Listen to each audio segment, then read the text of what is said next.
Okay, folks, so now that we've talked about distance versus velocity, the second pairing that we want to talk about is velocity versus speed.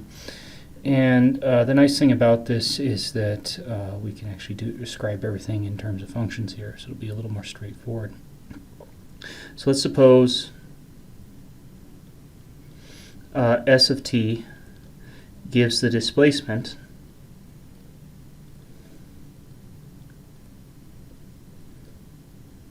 of an object at time t. Okay. Then what? Well, velocity,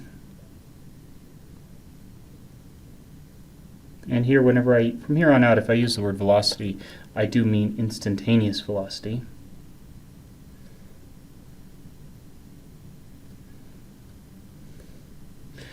Is given by what? Well, velocity is simply the derivative of the position function.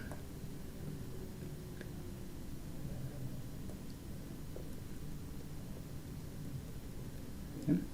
And what is speed then? Well, speed is defined to be the absolute value of your velocity. So it's the absolute value of the derivative of the position function. Okay. So the example that would go with this is if here we had, let's say we've got let's give ourselves a reference point, and maybe we've got a bike path, and on the bike path we've got one bicycle that's sitting right here.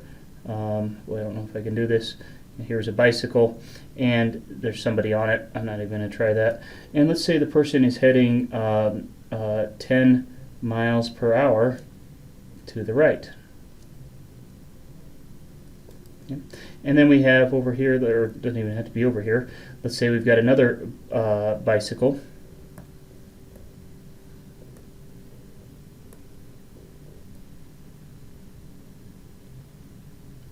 I'm not really sure how to draw a bicycle.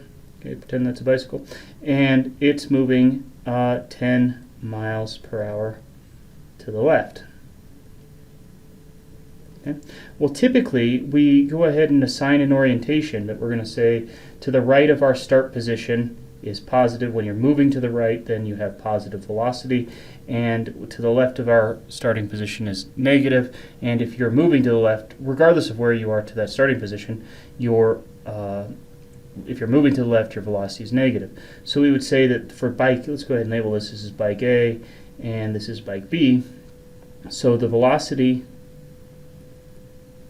of A is a positive 10 miles per hour, whereas the velocity of B is negative 10 miles per hour.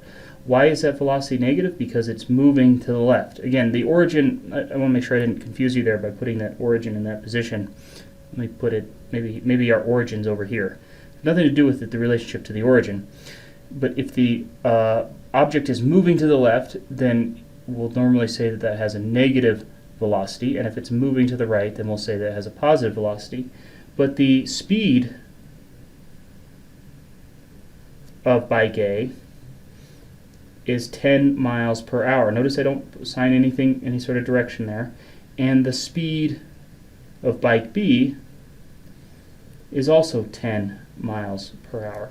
So both of these have the same speed. They both have a speed of 10 miles per hour, even though they have different velocities. And the reason why is because speed is understood to either be zero or always a positive quantity, whereas velocity is simply the slope of the tangent line of the position curve, and the slope of that position curve may be negative in some instances.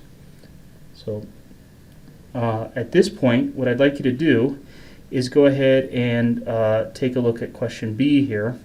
And I'm going to let you answer this on your own. So I want you to work through this. I think you've got all the tools you need. Okay. Notice that in this case we say that the position S of t gives the location of the car east, and if east, then we're going to say that the car has a positive position, or west, and if the car is west, then it's going to have a negative position. Okay. And we're measuring time for some hours afternoon. So I'm going to let you work through letter B here on your own, and then the videos will pick up on the next page.